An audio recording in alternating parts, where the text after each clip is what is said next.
Selamat siang. Jumpa lagi dari Guru Sita Bahasa Indonesia ya. Kali ini kita pakai B kelas 9.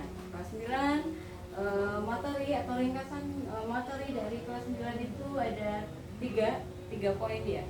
3 poinnya pertama adalah laporan hasil percobaan, teks pidato persuasif, dan terakhir adalah cerpen. Oke. Laporan hasil percobaan berarti lebih ke kita melakukan percobaan atau berisi penjelasan mengenai proses, hasil, dan kesimpulan dari suatu percobaan ya, atau eksperimen ilmiah yang kita lakukan. Oke. Ciri-cirinya adalah dia bersifat objektif ya. Objektif berarti apa adanya, tidak memihak ke siapapun. Terus ciri yang kedua adalah disampaikan secara sistematis. Sistematis itu teratur. Oke.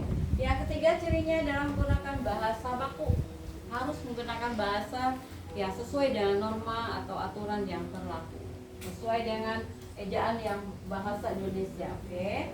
Yang keempat cirinya adalah berisi fakta, bukan opini ya.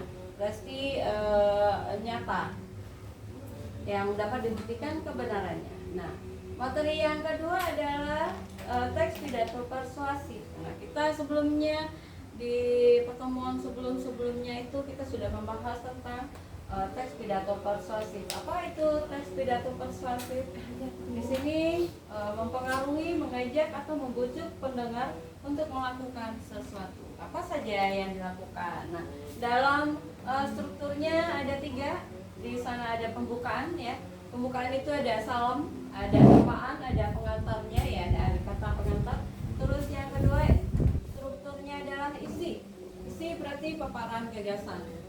Ada argumen, ada fakta, dan ada ajakan. Yang ketiga itu bagian penutup. Penutup ini berisi kesimpulan, ada ajakan ulang, salah penutup kita. Sekian dan terima kasih misalnya gitu. Oke, kaidah dari teks pidato persuasif itu adalah kalimatnya berisi ajakan, oke, yaitu pasti. Terus yang kedua kata kerjanya imperatif. Imperatif ini maksudnya berarti kata kerja yang digunakan adalah bentuk kalimat perintah. Terus kaidah yang ketiga adalah katanya ada kata emotif. Emotif itu berarti menggerakkan perasaan seseorang. Oke. Terus yang terakhir kaidahnya adalah kata penghubung argumentatif. Ada kata sebab, akibat, oleh karena itu. Nah, itu dia yang kedua. Yang ketiga adalah unsur intrinsik dan ekstrinsik cerpen. Nah, cerpen ini berarti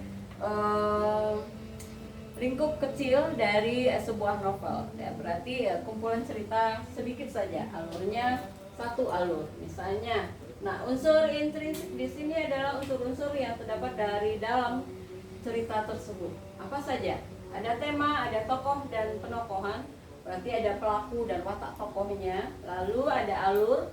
Nah, kalau alur berarti rangkaian peristiwa. Rangkaian peristiwa berarti ada kita gunakan misalnya ada alur maju atau alur mundur, alur campuran yang digunakan. Oke, itu dia. Harus pilih salah satu dari ketiga alur tersebut. Terus ada latar. Di unsur intrinsik ada latar. Latar itu berarti settingan atau waktu yang digunakan, kapan saja, tempat yang digunakan di cerita itu di mana saja, terus suasana penggambaran saat cerita terjadi bagaimana. Kalau penggambaran dari situasinya yang mencekam berarti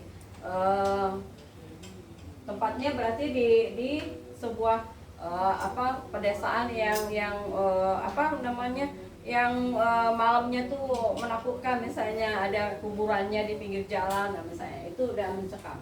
Terus ada amanat ya, amanat atau pesan yang harus disampaikan pengarang cerita yang akan disampaikan tersebut. Terus ada sudut pandang, berisi sudut pandang. Kalau di unsur intrinsik itu sudut pandang itu adalah cara penulis menyampaikan cerita.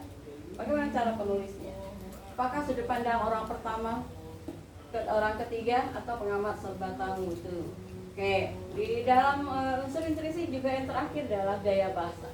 Cara penulis mengungkapkan dengan kata-kata atau bahasa indah yang digunakan. Apakah ada majas di dalamnya? Nah, itu dia gaya bahasa. Sedangkan unsur ekstrinsik, tadi ada unsur intrinsik. Kalau ekstrinsik berarti di luar karya sastra. Apa saja? unsur yang di luar karya sastra berisi latar belakang pengarang. Latar belakang pengarang ini di sini berarti tentang pendidikan penulisnya bagaimana, ada pengalaman hidup kah, atau cara pandangnya bagaimana, apakah negatif apa positif gitu ya. Lalu ada latar belakang sosial budaya.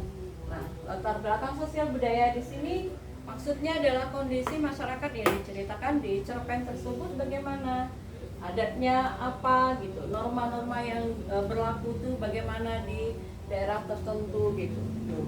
Terus unsur ekstrinsik yang ketiga adalah ada nilai-nilai. Nilainya apa saja? Ada nilai agama, nilai moral, nilai sosial, budaya, ada nilai politik, ada pendidikan ya. Lalu ada estetika. Nilai estetika itu maksudnya berarti nilai keindahan. Misalnya nih, masyarakat sekarang itu lebih cenderung berfoto misalnya ada pohon di belakangnya, terus ada taman atau ada sebuah patung kah atau candi kah. Nah, pokoknya dia suka yang seni keindahan. Nah, itu keindahan. Ini nilai-nilainya.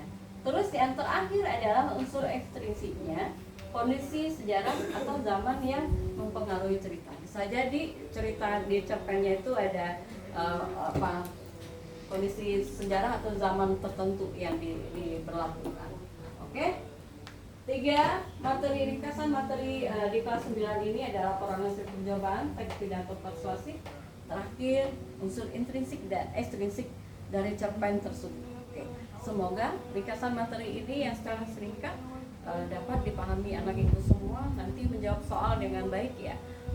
Tidak remedial, berarti jawab soalnya dengan baik juga, jawaban benar semua, nilainya bagus-bagus. Oke, kita cukupkan pertemuan kita kali ini. Sampai jumpa lagi untuk pertemuan selanjutnya semester depan ya. Sampai jumpa lagi. Assalamualaikum warahmatullahi wabarakatuh. Selamat pagi, salam sejahtera.